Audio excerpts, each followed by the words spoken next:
योग शास्त्रा षडदर्शना दिवसिता न कळे परात्मा तो केवी मती लावाल पविवेक अंशे वर्णी न सर्व विषया कुलकर्म सक्तो वर्णी न सर्व विषया कुलकर्म सक्तो श्री दत्तात्रेय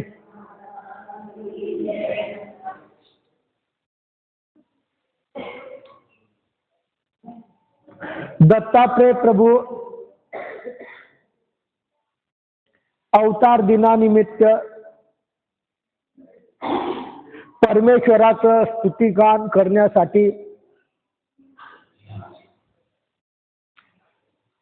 आयोजित केलेला हा सप्ताह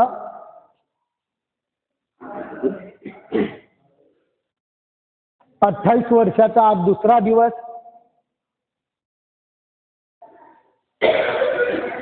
आपलं दुपारचं ग्रंथ वाचन भारतीय वेळेनुसार 3 ते 4 असतं. आता आपण श्रीलंकेमध्ये आहे का पाकिस्तानमध्ये काही सांगू शकत नाही. अर्धा घंटा दरवर्षीची बोंब हीच आहे. 3 ते 4 असा टाइम मला वाटतं बोर्डावर लिहिला गेलेला आहे, परंतु आपण येत नाही आणि मग 4 वाजले की आपलं कुठं लक्षात घड्याळाकडे. म्हणजे काय आता पहा तुम्ही ठरवा.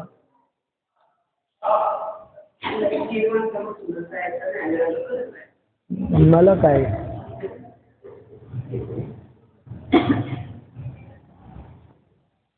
स्वामी चक्रधरांचं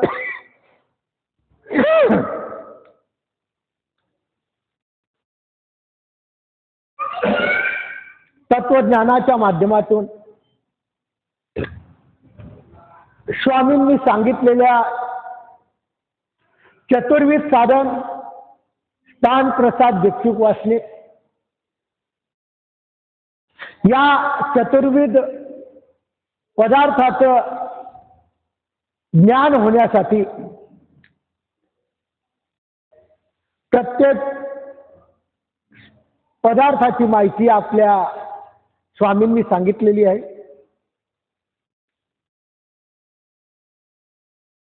त्या माध्यमातून प्रसाद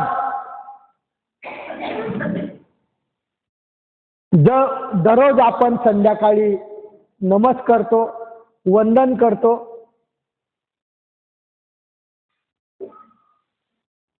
या प्रसादाच्या सेवेपासून वंदनापासून काय फायदा होतो, करायला का पाहिजे,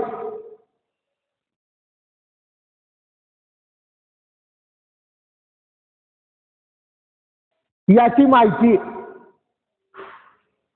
म्हणजे प्रसाद सेवा. मानवा पंथात अनेक प्रकारचे विद्वान होऊन गेले. प्रत्येकाच्या ज्ञानाच्या माध्यमातून त्यांनी आपल्याला सांगितलेला विधी आहे. जळामध्ये स्थानापेक्षा प्रसाद श्रेष्ठ आहे.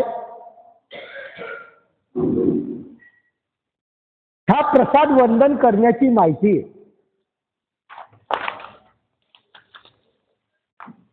ज्यांच्यापासून मार्गरूढी चालत आली असे गुर्जर शिव्यास त्यांनी आपल्याला या प्रसाद वंदन करताना काय म्हणावं, प्रसाद नमस केल्याने काय होते आणि प्रसाद म्हणजे काय या माध्यमातून असलेली प्रसाद सेवा बऱ्याच आचार्यांची आहे. त्याच्यामध्ये आपण मागच्या वर्षी वासनिकाची प्रसाद सेवा ऐकली, परंतु गुर्जर शिव्यास जे परंपरेचे मार्ग रूढीचे प्रेरक त्यांच्या माध्यमातून सांगितलेली प्रसाद सेवा आपण श्रवण करणार आहे। कवीने गुरुला वंदन केलेलं आहे, परमेश्वराला वंदन केलेलं आहे। एक स्थान एक प्रसाद, ईश्वरे प्रसन्नता विशेषे, अंतर्बाह्य श्री करे श्रीमुखे दिधली तो प्रसाद। एरे दिधला ती पर स्थान बोल। कशाला म्हणतात प्रसाद? स्थान कशाला म्हणतात? स्वामींनी दोन पदार्थापैकी एक स्थान आणि एक प्रसाद असं सांगितलेलं आहे, परंतु त्यामध्ये ईश्वराने प्रसन्नता ज्या वस्तूमध्ये दिलेली आहे, परमेश्वराने एखादी वस्तू प्रसन्न होऊन जी दिलेली आहे, अंतर्बाह्य ज्याच्यामध्ये प्रसन्नता आहे, असं स्वामी चक्रांनी आपल्या मुखातून सांगितलेला आहे, त्याला म्हणतात प्रसाद।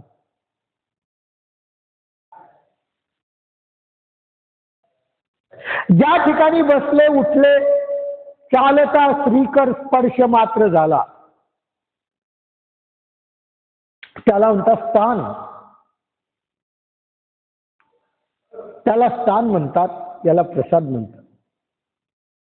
प्रसादाच्या माध्यमातून वंदन करत असताना त्या प्रसादामध्ये आणि स्थानामध्ये दोन प्रकारच्या सामर्थ्य आहे।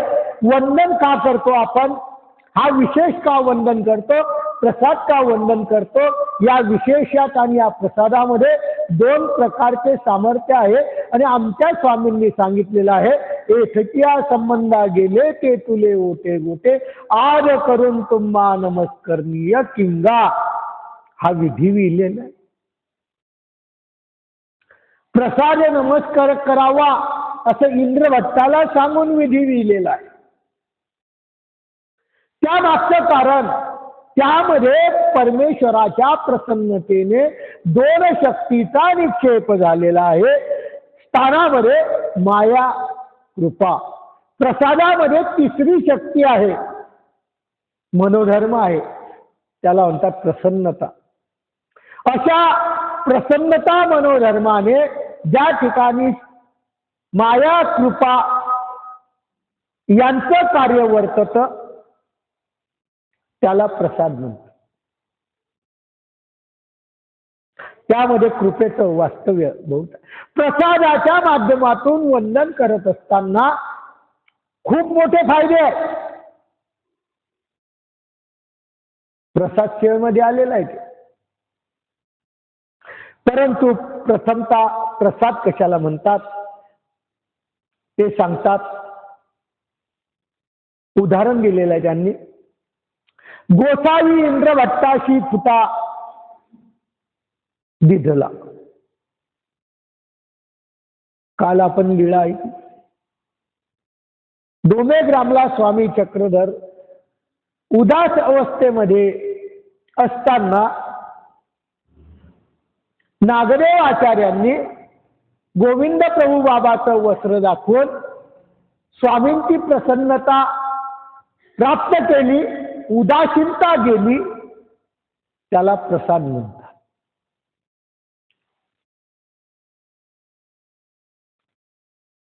त्याच्यामध्ये यालाच प्रसाद म्हणतात का मानवा पंथात? नाही। नख, दाढ, केश, कळाप, तांबूळ हे सुद्धा प्रसादवत आहे। तर ते कोणाला दिलं म्हणे? इंद्रभट्टाला प्रसाद दिला। इंद्रभट्टाला नख नाही दिलं, इंद्रभट्टाला दाढ नाही दिली, इंद्रभट्टाला केस नाही दिलं, कोणाला दिलं मग ते? आपण वंदन करतो। स्वामींची दाढ 4 ठिकाणी आहे।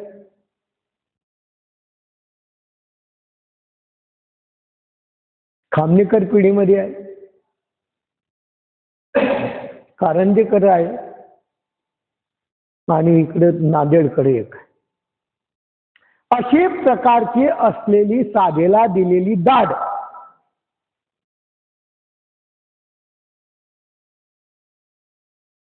ती दाढ आपण वंदन करतो. नख,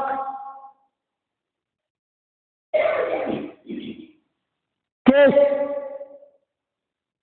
तर ते म्हणतात विचार करायसारखी परिस्थिती आहे. प्रसाद हा इतका पवित्र आहे, प्रसादामध्ये इतकं सामर्थ्य आहे. प्रसाद वंदन करताना अनेक प्रकारचे फायदे होतात. प्रसाद वंदन करताना अनेक प्रकारच्या मलिनता नष्ट होतात, अयोग्यता नष्ट होते, धर्माला स्थिर होतो. तर मग हा प्रसाद जेव्हा दिला तर जाणकार माणसाला द्यायला पाहिजे.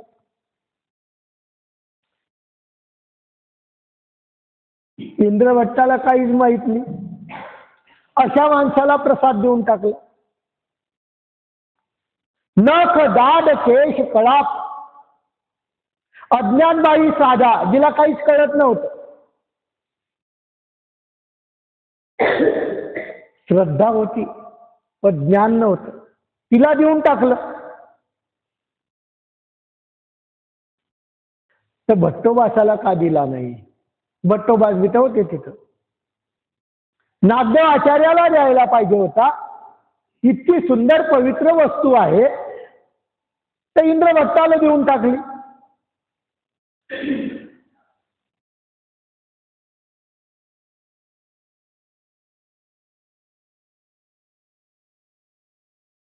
सर्वाला माहित,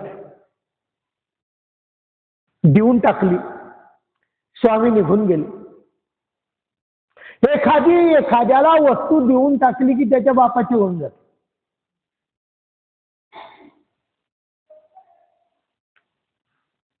नागदेव आचार्यांच्या काळात तसंच झालं.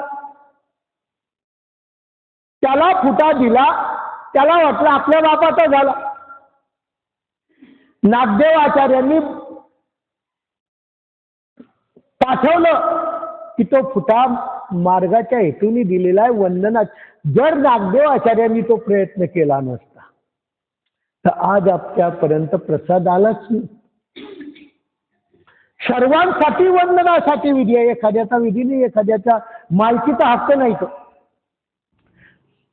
त्या मागचा हेतू असा होता की जे बरबटलेले आहे, मलिनता आलेली आहे, जे धर्मावर आहेत त्यांचं चरितत्व जास्त व्हावं यासाठी ते प्रसाद दिलेला होता. परंतु इंद्रभट्टाला दिलेला होता, त्याच्याजवळ पाठवलेला स्मृतीस्थळात आहे. त्याला सांगितलं की जा तो प्रसाद स्वामींनी दिलेला आहे तो घेऊन या. दिला नाही त्याने.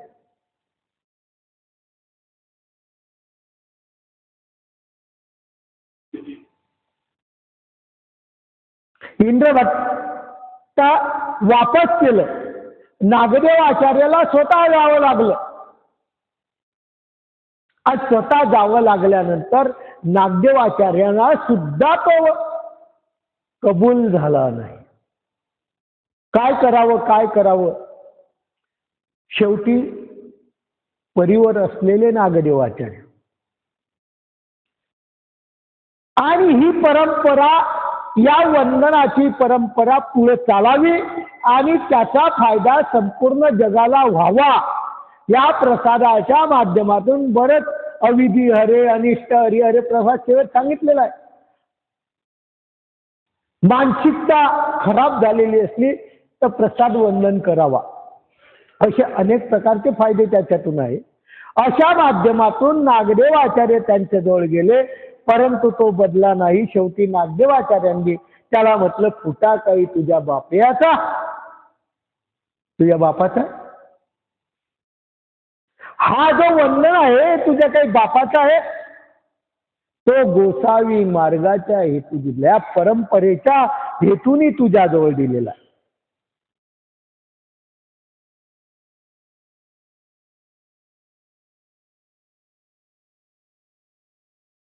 मग लोक म्हणतात संशय येईल तुम्हाला, शंका येईल.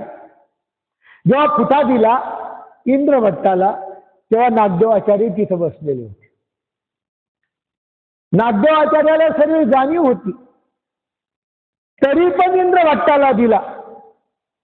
भट्टाला अधिकरण केलेलं आणि इंद्रभट्टाला दिला. तेव्हा उत्तर दिलेल्या या गुर्जर शिवव्यासाने, गुर्जर शिवव्यासाने उत्तर त्याच्यात दिलेलं आहे की ते म्हणतात, इंद्रोबा दान काळी भट्टा ही जवळ होते, इंद्रभट्टा ही जवळ होते, पण ईश्वराची प्रवृत्ती, परमेश्वराची प्रवृत्ती अशी होती की नागदेव आचार्य अनुसरलेले होते.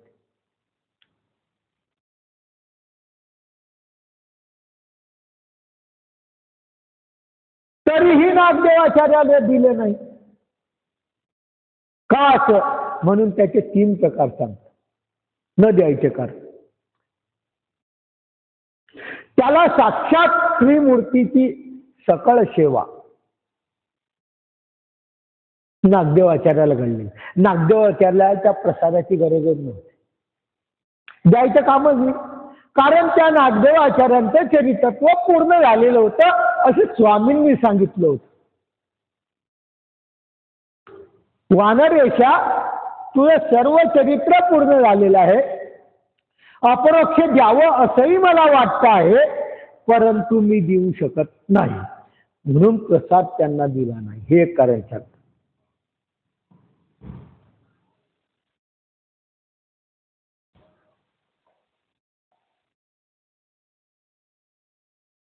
आणि स्वामी चक्रांनी इंद्रभट्टाला विधी दिला. त्याला माहीतच नव्हतं, त्याने येऊन टाकला. तो म्हणतो मी याचं काय करू? काही लोक आता ते आपल्या वासनिकामध्ये असे झालेले आहे, बाबा आमच्या इथे खूप देवपूजा झाली, काय करायचे आम्ही? कारण त्यांना विश्वास आहे की पुढची पिढी काही असं ना, आम्ही काही सांगणार नाही, ते काही करणार नाही, अशी भीती प्रत्येकाला वाटते, आहे ना. मग त्याला प्रसाद देण्याचं कारण काय? तर जी पूजा आहे त्या प्रसादाची अवहेलना आहे. कारण नागदेवाचार्य अटन विजन दीक्षा भोजन असं करत असताना फिरत होते. आता स्वामींनी दिलेलं जे वंदन आहे, हे वंदनची अवहेलना होईल, ते इतके व्यवस्थितरित्या सेवा करू शकणार नाही, पहिले तर गरजच नाही. दुसरी गोष्ट, एका ठिकाणी वास्तव्य नसताना ते सांभाळू शकणार नाही. त्या काळात अनेक प्रकारचे अटी होत्या, अनेक प्रकारचे त्रास होते, म्हणून त्यांनी इंद्रभट्टाला तो दिला. पूजा झाली नसती. देवाने सांगितलं होतं तुमच्या आसनाचे आसनावर ठेवा, पुष्प एक पाहिजे. 3 दिवसाच्या नंतर निढळाला लावायचे. दररोज प्रसाद नाही करायचा. एक जो प्रसाद आज केला तो उद्या नाही करायचा, परवा नाही करायचा, 2 दिवस गेल्यानंतर 3ऱ्या दिवशी करायचा. हा विधी स्वामी चक्र यांनी सांगितलेला होता इंद्रभट्टाला. तो सांभाळू शकला असता. त्यांनी संन्यास घेतलेला नव्हता. तो प्रपंचात राहून श्रीमंत माणूस होता. त्याचा देवघर खूप सुंदर होतं, म्हणून ती व्यवस्था तिथं ठेवावी, परंपरेने ती इकडे यावं, या हेतूने नागदेव आचार्यांना स्वामींनी तो न देता इंद्रभट्टाला दिला. 3रं कारण सांगतात. स्वामी चक्ररायांनी सांगितलं, जेव्हा जाताना सर्व भक्तिजनांना सांगितलं. काय सांगितलं? आम्ही गेलो, तुम्ही मूर्तीच्या वियोगी देहत्याग करा. परमेश्वर निघून गेल्यानंतर त्यांच्या दुःखास्तव देहत्याग करा, तुम्हाला प्रेम होईल. आणि या सर्वांनी जर असं केलं असतं तर हे प्रसाद वंदन मानवा पंथापर्यंत आलं नसतं. म्हणून तो दिलाच नाही. कारण स्वामी गेल्यानंतर एकाही भक्ताची अशी ताकद झाली नाही की स्वामींच्या योगे देह त्याग करा, तसेच राहून गेले. चरित्र स्वामी चक्रांत शेवटचं. स्वामींचा मुक्काम बाईग्रामला आहे, इंदोरच्या जवळ.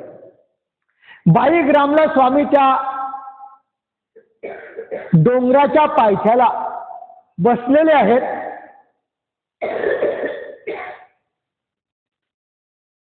गंगा तीरचे व्यापारी. कपड्याच्या व्यापारानिमित्त त्या रस्त्याने जात आहेत आणि जाता जाता त्यांना स्वामींची मूर्ती दिसली. स्वामींची मूर्ती दिसली, स्वामींना ओळखलं. अरे हे तर स्वामी आहे आपल्या महाराष्ट्रातले. रस्ता सोडून तिकडं आपल्या जवळचे कपडे सर्व नवे होते, ते काढले, स्वामींना आसन केलं, त्याच्यावर बसवलं, स्वामींच्या ठिकाणी उपहार केला.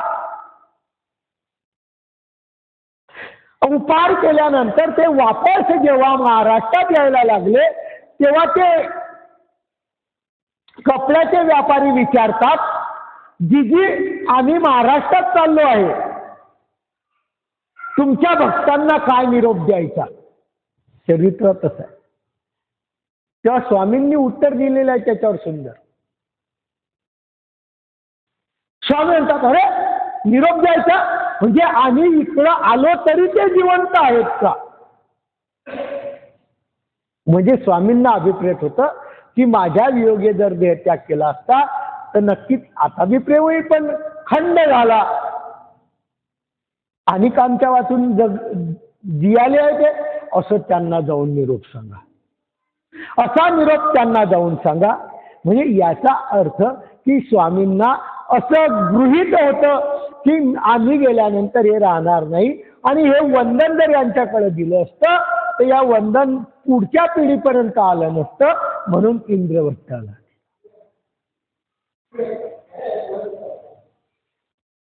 त्यानंतर उज्जैनलाही एक झाली स्वामी चक्रधांची. तिथेही त्या ब्राह्मणांना तेच सांगितलं.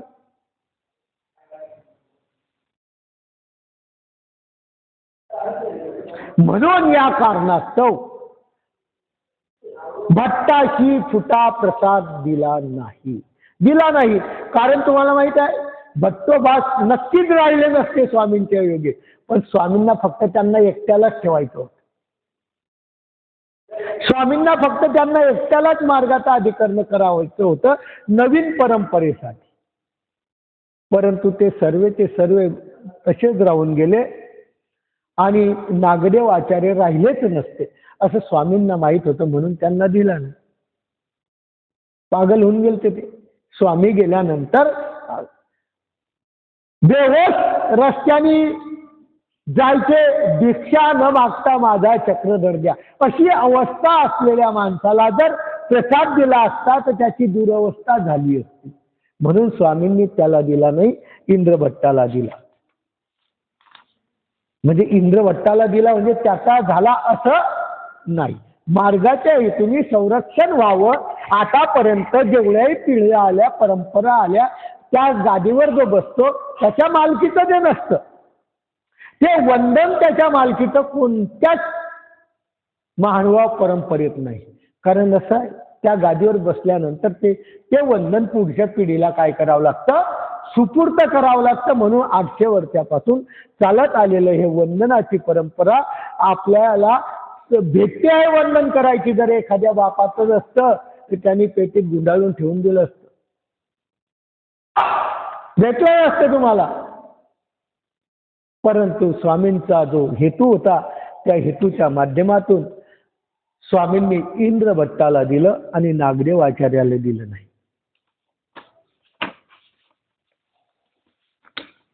आणि कदाचित एखाद्या दुसऱ्या भक्ताला दिलं असतं महादाईचं आहे, माहीम भट्ट आहे, बरीच होती.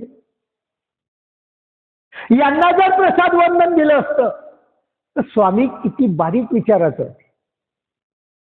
यांना जर प्रसाद वंदन दिलं असतं तर हे प्रसाद सांभाळण्यासाठी राहून गेले असते.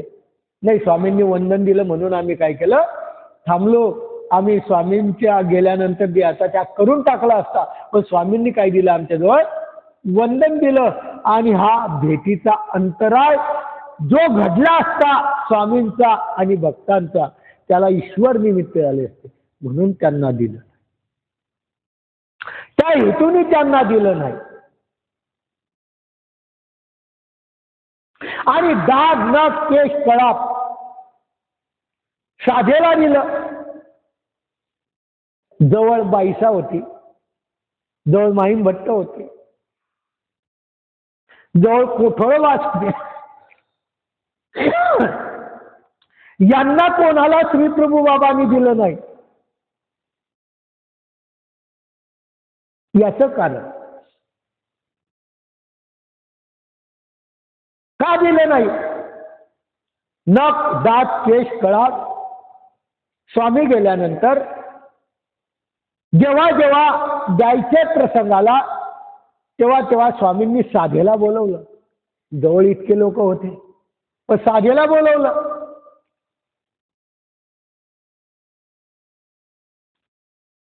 तर त्यांनी सांगितलं, श्री प्रभू बाबा प्रत्येकावर उदास झालेले होते.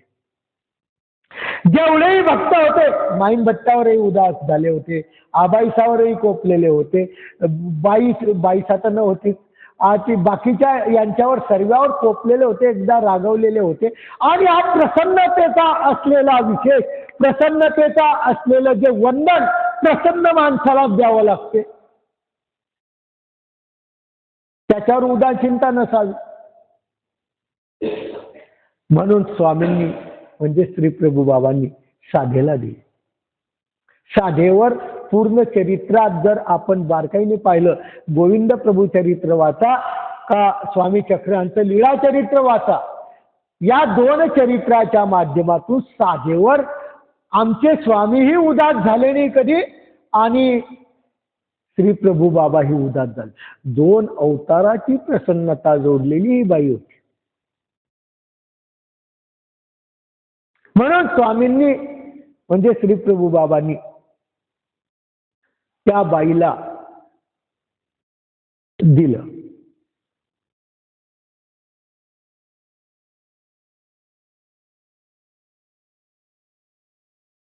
या कारणास्तव एक इंद्रभट्टाला दिलं, एक साधेला दिलं. पण साधा पूर्णपणे मानवा पंथातच राहिली म्हणून ते वंदन मानवा पंथात आलं. इंद्रभट्टाचं तो वासनिक असल्यामुळे घरी होता, तो देत नव्हता म्हणून नागदेव आचार्याला भांडावं लागलं. आणि भांडून अर्धा फुटा अर्ध वस्त्र मार्गात आलं. त्यानंतर त्याला परत मनाला पश्चाताप झाला आणि काही दिवसांनी ते अर्ध परत त्यांनी काय केलं, नागदेव आचार्याकडे आणून दिलं. अशा माध्यमातून सर्व वस्त्र या ठिकाणी आले. त्यातही काय फरक आहे माहित आहे तुम्हाला? म्हटले हा तुझ्या काही बापाचा वस्त्र आणल्या गेलं, अर्ध फाडल्या गेलं, नागदेवाचार्याने हातात घेतलं नाही. नृत्य असं असं आपल्याला हातात नाही घेतलं, फाडून परत त्याच्याजवळ दिले, फाडून परत त्या इंद्रभट्टाकडे दिलं. आणि आता तुम्ही आम्हाला प्रसन्न होऊन द्या, ही प्रसन्नतेची वस्तू आहे आणि जर वाढून आणली तर त्याच्यामध्ये हे होईल. म्हणून परत तुम्ही काय करा, तुम्ही हे घ्या आणि प्रसन्न होऊन आम्हाला द्या, म्हणजे त्याच्यातली प्रसन्नता जाणार नाही. इतकी काळजीपूर्वक असलेलं हे वस्त्र आपण वंदन करतो. आणि या प्रसादाच्या माध्यमातून किती प्रयासाने किती प्रयत्नाने आपल्या पूर्वजांनी जोपासलं, आपण वंदन सुद्धा करत नाही. याचं दुःख आपल्याला माहिती. ज्याला भेटतच नाही त्याचा विषय नाही, पण ज्याला भेटत त्यांनी जर आता हा प्रसाद इतका प्रसन्नतेचा जर वंदनच केला नाही, दररोज येतात सप्ताहामध्ये दररोज प्रसाद वंदन राहतं, पण लोक फक्त टायमावर येतात, भोजन करतात, मधी पण काही येत नाही आणि ते प्रसाद तर त्यांना माहीतच नसतात. खरोखर परमेश्वर प्रसन्न होणार आहे. प्रसन्नतेची वस्तू जर आपल्या मंदिरात आहे आणि ती जर आपल्या निधळाला लावली नाही आणि मंदिरात जर आले तर याच्यापेक्षा अवघेरण्याचा, डावलण्याचा कोणता वेश आहे? बारकाईने विचार करायला पाहिजे प्रत्येकाने. त्यासाठी प्रसाद सेवा लावली. त्या प्रसादाचं महात्म्य कळावं. तो प्रसाद वंदन केल्याने काय होतं हे महात्म्य कळावं, यासाठी प्रसाद सेवा लावली. की इतक्या दृढ प्रयत्नातून आपल्या आचार्य लोकांनी ते वंदन सांभाळत इथपर्यंत आले आणि अशा प्रकारचं ते वंदन इथ आले आणि आपण नमस्कार करतात, त्याला म्हणतात अशा प्रकारचं प्रसाद सेवा. ते प्रसाद सेवेचं वंदन या ठिकाणी आपल्या मंदिरात आहे आणि ते आपण वंदन करावं असं या क्रियेच्या माध्यमातून आपल्याला सांगितलेलं आहे. की जेव्हा जेव्हा परमेश्वराने प्रसादाचा विषय आला तेव्हा तेव्हा स्वामींनी सांगितलं प्रसाद सेवेचं काही हो.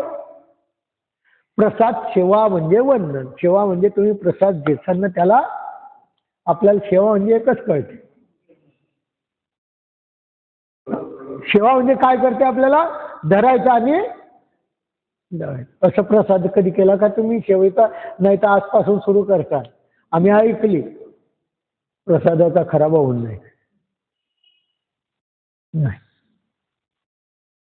प्रसाद त्या प्रसादाचा सुटल्यानंतर आपल्या निधळाला लावून इंद्रभट्टाच्या लीळेचा, साधेच्या लीळेचा आपल्या अंतकरणात उच्चार होऊन जर नमस्कार केला तर फायदा.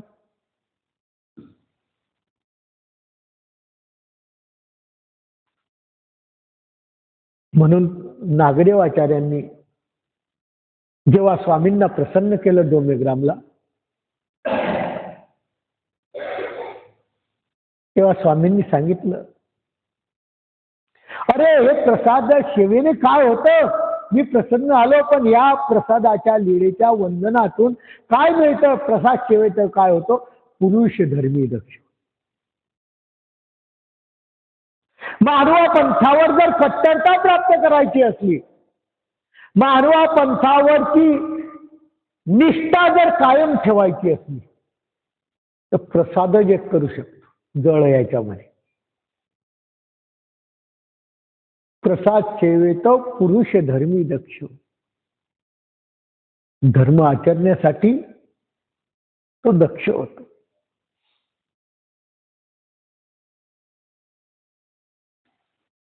ईश्वरी आरती उपजी. परमेश्वराची उत्कंठा वाढते. अनंत सृष्टी गेल्या, प्रत्येक सृष्टीमध्ये आपण परमेश्वराला दुखवलं. आजही आपला योग परमेश्वराच्या ज्ञानापर्यंत आला, परमेश्वराच्या भक्ती मार्गापर्यंत आला, परमेश्वराच्या जवळीक साधण्याचा आला आणि याला जर आपण धुडकारलं, या वंदन केल्या नाही तर अवेरणा होईल आणि अवेरणेच्या माध्यमातून परमेश्वर आपल्याला ढकलतील. हे जीवन आपल्या वाया गेलं. ईश्वराची आर्तता राहणार नाही जर प्रसाद वंदन केलं नाही. करायचं म्हणून केलं, विशेष फक्त कपाळाला लावले, घरी गेले. त्या प्रसादाचं काय महात्म्य आहे माहित नाही. का करतात? पिछे आई आगे ढकाई म्हणून करतो. काही म्हणतात जाऊ दे, आपल्याला काय काम आहे, मंदिरात आलं, बाहेरच्या बाहेर जेवण केलं नाही. सप्ताह करायचा उद्देशच नाही कोणाचा. तेवढा खर्च करतो आपण. लोकांनी आपल्या धर्मावर आरूढ व्हावं, धर्माचं संविधान लाभावं, धर्माची जवळीक मिळावी म्हणून 8 तास केले जातो. पंगतवाल्याचा हेतू हे राहतो. या निमित्ताने संताच्या ठिकाणी, महंताच्या ठिकाणी ग्रास जाऊन आमच्या अंतकरणात योग्यता लागावी. त्यासोबत वासनिक आहे, तो वासनिकही त्या क्वालिटीचा असला तर तुम्हाला गोमतं लागतं. पण असं जर डावल न केलं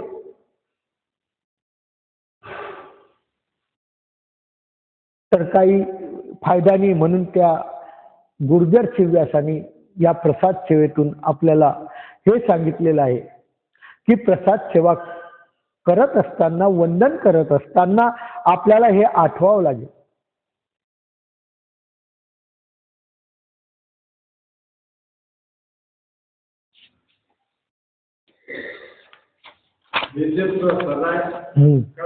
हा बोला ना.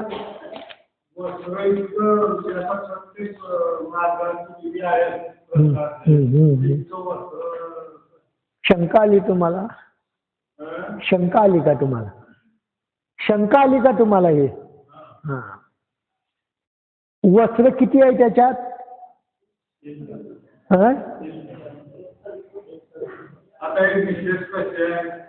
वस्त्र किती आहे त्या प्रसादात? हे म्हण. त्या प्रसाद तुम्ही काय समजता की जे धागे धागे मारलेले आहे त्याला प्रसाद, त्याच्यामध्ये खाली किती आहे? किती आहे? कोणी पाहिलं? हा असं मग महत्वाचा विषय. त्या प्रसादाच्या एका पाठीमध्ये इतके इतके इतके बारीक तुकडे आहेत फक्त.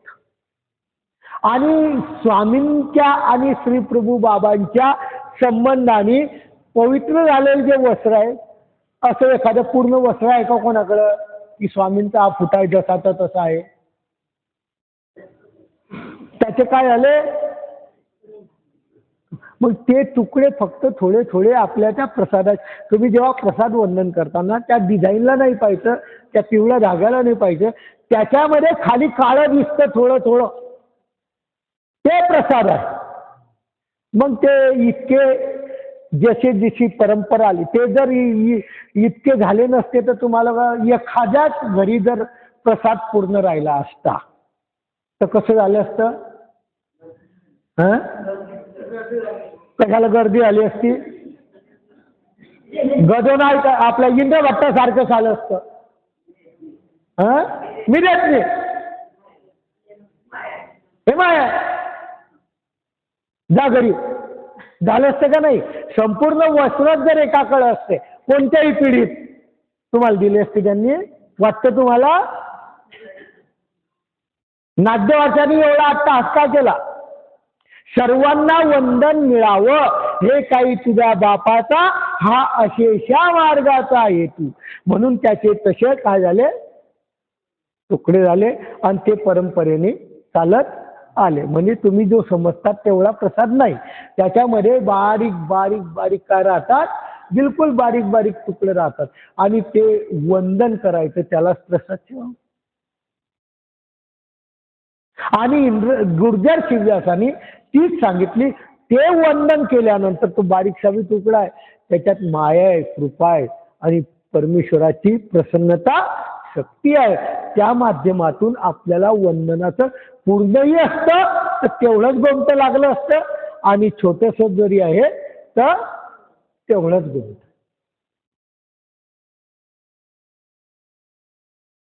पूर्ण जर जसं तर तसं ठेवलं असतं नागदेवाचार्याने काय अडचण नव्हती ठेवायला. पण नागदेवाचार्याला माहित होतं की इंद्र भट्टासारखी गत आताच जर कोणाकडे पूजा असली तुम्ही जा बरं, नाही नाही आमच्या रिकाम पण नाही. जर त्याच्याकडे असतं तर तुम्हाला दिलं असतं बा, तुम्हाला आमच्या सारख्याला काही दिलं नाही. म्हणून ही तुकडे करून सर्व पिढ्यांमध्ये चालत चालत चालत इथपर्यंत आले. म्हणून आपण ते वंदन करतो. त्याच्यामध्ये प्रसन्नता आहे, माया आहे, कृपा आहे. विशेष सुद्धा तेच आहे. विशेष आसनावर परमेश्वराच्या संबंधाने पवित्र झालेले पाषाण कुठून आणले? कुठे भेटता? कुठं भेटत? जा बर डोमेग्रामला जा, डोमेग्रामला जा, जा नाही डोमेग्रामला जा, विशेष आणून दाखवा डोमेग्रामचा आहे. हा घेऊ देताना कुठून काढसान? माती आणसान का उचलून का दुसऱ्यांचा दगड? डोमेग्राम कुठून काढसान? नाही अभिवंतन विशेष काढायला तरी कुठे जागा आहे? जे होती ते गेले. आता आहे का काही? मग आता तेही नाही ना. जेव्हा नागदेव आचार्य प्रथमता डोमेग्रामला गेले त्यांनी तो उंबरवट काढून टाकला राजमठाचा. कोणता उंबरवट? कोणता? हो ना, मी कुठं मीच तर सांगू राजमठाचा. काय होतं त्या उंबरवठाचं महात्म्य? हा बत्तोबास त्या उंबरवठ्यावर उंबरा करून काय करायचे? झोपायचे. त्याला महत्व नाही, त्याच्या पुढच्याला महत्व आहे. स्वामी चक्रधर दररोज सकाळी उठायचे, दोन्ही दरवाजाच्या कड्या हातात धरायचे, हातात धरून आपला त्रिचरण एक त्या छातीवर ठेवायचे आणि एक उंबरवठ्यावर ठेवायचे. आलं लक्षात? त्याच्याने तो उंबरवठा काय झालेला होता? पवित्र झालेला होता. तो तेव्हाच त्यांनी काढून टाकला. का काढला? तो वंदन करण्यासाठी आपल्यापर्यंत यावं म्हणून तेव्हापासून ही परंपरा आली. आणि आता पुढच्या काळात काही विशेष तुम्हाला भेटणार नाही, म्हणून जे आहे ते सांभाळायचा प्रयत्न करा. नाही तर दी टाका, आम्हाला काय करणार. जे आहे आपलं धन आहे. आपल्याकडं खूप जास्त धन झालं की तुम्ही शेजारच्या बाईला किंवा माणसाला म्हणता का बोला ठेवायला जागानी थोडस घेऊन जा.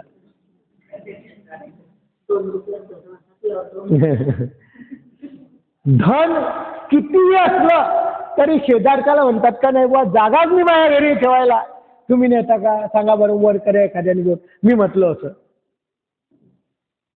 पण विशेष जास्त झाले की म्हणता नाही नाही हे विशेषण तुम्ही घेऊन जा बुवा, आम्हाला काही गरज नाही. धन चालतं, अहो धनापेक्षा सुद्धा पवित्रता या विशेषाची आहे. पुढची परंपरा करेल का नाही हे तुमच्या हातात आहे. तुम्ही संस्कार टाका त्यांना त्या विशेषाचं, प्रसादाचं, स्थानाचं. तुम्ही कधी एखादी लीळा वाचून दाखवा, त्याला कळेल. तोही तुमच्यासारखं काय करेल त्याला कळतच नाही, कधी बोलवतच नाही, कधी एवढे सप्ताह करतात आपण हे त्या टास्क करतो, तरुण पिढीसाठी करतो, त्यांना टाईमच नसतो. टाईम असला तर पंक्तीला येतात ना निघून जातात. अरे काय जीवनात तर बाकीच्या गोष्टी चालणारच आहे. जीवन इतकं आहे की प्रपंचातली एकही गोष्ट आपण सोडू शकत नाही. 7 दिवस तुम्ही जर परमेश्वरासाठी दिले तर परमेश्वर तुमचं काम करणार नाही खरं. पण आपण कोणी येत होतो काय तेवढ्यापुरतं येतात चालले जातात. नाही हो, काहीच महत्व नाही. जेवणापुरतं आलं आणि गेलं. ज्ञानाला महत्व आहे. जेवण नाही केलं तर चालन, पण ज्ञान प्राप्त करा. ज्ञानाग्नी दैव कर्माणम. ज्ञानाच्या माध्यमातून आपले कर्म जाळल्या जातात. प्रसाद वंदनाच्या माध्यमातून आपले कर्म जाळल्या जातात. स्थान वंदनाच्या माध्यमातून आपले कर्म. आपण ते इतके दूर गेलेलो धर्मापासून की दरवर्षी 5-6 वर्ष झाले दरवर्षी त्याच्या आधीचा विचार केला आम्हाला ट्रिपला यायचं. तिकून नाही आलं की दुसरे म्हणायचे आम्हाला ट्रिपला यायचं. आता इतके बेजबाबदार झाले आपण की वर्षातून लय 4-5 वेळा येतात आम्हाला जायचं, एक बी येते. म्हणजे स्थानापासून सुद्धा दुरावलो, प्रसादापासून दुरावलो. का? पैसे नाही. काही कार्यक्रमाला पैसे फक्त चांगल्या क्रियेला नसतात. म्हणजे काम झालं तर प्रसादापासून दूर चाललो. प्रसादाचं महत्व कमी झालं. प्रसादाचं महात्म्य आपल्या अंतकरणात राहिलं नाही. जर जळाबद्दल असं झालं तर चेतनाबद्दल कसं होईल? चेतन साधन तर त्याच्यापेक्षा श्रेष्ठांचे पुढचं आहे. एखाद्या प्रसादाला स्थानाला वंदन करायला गेल्यानंतर एखादं स्थान किंवा प्रसाद तुमच्याशी काही बोलला नाही, 100 रुपयाची नोट ठेव. नाही ना, जायलाच पैसे नसतात. आता बी ते काय करतात, नारळ घेतात त्याच्यावर 10 ठेवतात. मात्र परंपरा तर पहिले आपल्या नाताला 5 पैसे देत होते, परंपरा होती. 10 पैसे देत होते, आता किती देतात? तिथं परंपरा कशी बदलली, इथं का बदलत नाही? तिथं बदलवली ना. देता का तुम्ही 10 रुपये आता? देता? मग पहिले देत होते का नाही? मग परंपरा ही कशी काय बदलली हो तुम्ही? मग ते जावायचा प्रश्न पडले, नाताचा प्रश्न आहे. आज चॉकलेटचा विषय आहे. चॉकलेटला तुम्ही 10 रुपये देतात का? 10 रुपयात काही येत नाही. येते का 10 रुपयात चॉकलेट? कमीत कमी त्याच्यावर किती? म्हणजे विचार करा, प्रपंचात आपण इतकं गुंफल्या गेलो आणि याच्यातून इतकं झालं तर आपली प्रसाद सेवा संपत आली. त्याच्यामुळे आपल्या धर्मावर धर्मावर स्थिर राहण्यासाठी प्रसाद वंदन करणं गरजेचं आहे, स्थान वंदन करणं गरजेचं आहे. त्याच्यानंतर तुमचं चेतन साधनावर श्रद्धा लागन. पहिले हे तर करा, याच्याने धर्मावर जोड होसान, तेव्हा एखाद्या अधिकरणाचं पूजन करण्याचा योग आहे. म्हणून गुर्जर शिवव्यासांनी प्रसाद सेवा आपल्याला सांगत असताना खूप मोठं महात्म्य त्याचं सांगितलं की अप्रसन्न असलेला परमेश्वर या प्रसाद सेवेच्या माध्यमातून प्रसन्न होतो, प्रसन्न करतो. उदास झालेला परमेश्वर नागदेवाचार्यांनी या प्रसादाच्या माध्यमातून काय केला? प्रसन्न केला. तसं जीवनामध्ये आपलं अनेक याची आपण अप्रसन्नता प्राप्त केलेली आहे आणि त्या प्रसन्नतेला यापासून सुरुवात करा. कमीत कमी वंदन करत जा. या वंदनाच्या माध्यमातून आपण अग्नित आपल्या घरच्यांनाही सांगा. करा, सांगणं काम आहे. सर्व गोष्टी तुमच्या ऐकतात, पण तुम्ही हेच गोष्ट आम्हाला सांगतात की आमचं ते काही ऐकत नाही. बाकीच्या सर्व तर आम्ही गुलगुल ऐकता हो प्रत्येक. आता कसं करायचं, आता किती पूजा करायची, त्यांना बोलून घे. म्हणजे सर्व विचार तर तुमचा समजोत्याने होतो आणि मग या धर्माच्याच ठिकाणी समजोता कुठे गेला. म्हणून ही प्रसन्नता प्राप्त करण्यासाठी ही प्रसाद सेवा लागलेली आहे आणि या प्रसाद सेवेपासून गुर्जर शिवव्यासांनी त्याची महती दिलेली आहे आणि ते पूर्वजांनी कशा पद्धतीने हाताळून आपल्यापर्यंत आली, ही जी आपल्याजवळ आलेली वंदन याचं आपल्या हृदयात आठवण करणे, त्यालाच प्रसाद सेवा. धन्यवाद. कोणी सांगितलं? आणि आषाढीला जाता तेव्हा कधी करता हो? मला फक्त सांगा, आषाढीला जातात तुम्ही कधी करता? सकाळी निघता, मग 12 वाजता कुठे गेले की तिथून 3 तास थांबताना झोपा घेता आणि पुढे सुरुवात करता. हो ना, दिवसभर करता का?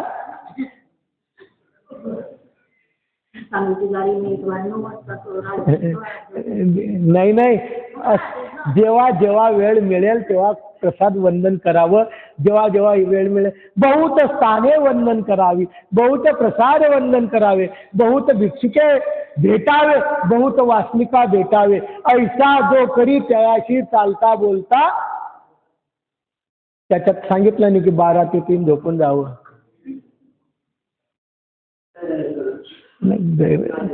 मला मी फक्त तत्वज्ञान काय करता. तर आषाढीच्या वेळेस तुम्ही करता का? मी तत्वज्ञान सांगतो आहे. हा बस झालं. मग तेच सांगतोय, आषाढीला फिरत असताना तुम्ही काय करतात? मी फक्त कोण काय करतं हे बोललो नाही मी. आषाढीला तुम्ही लोक जाताना काय करतात?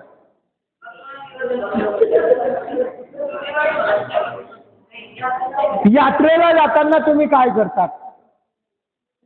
म्हटलं का 12 ते 3 नाही, आता झोपून जा. आता चांगदेवला 12 वाजता गेलो, हरताळाला जायचं आहे, 3 तास इथं झोपा, 4 वाजता तिथं जाऊ. असं कोण करतं?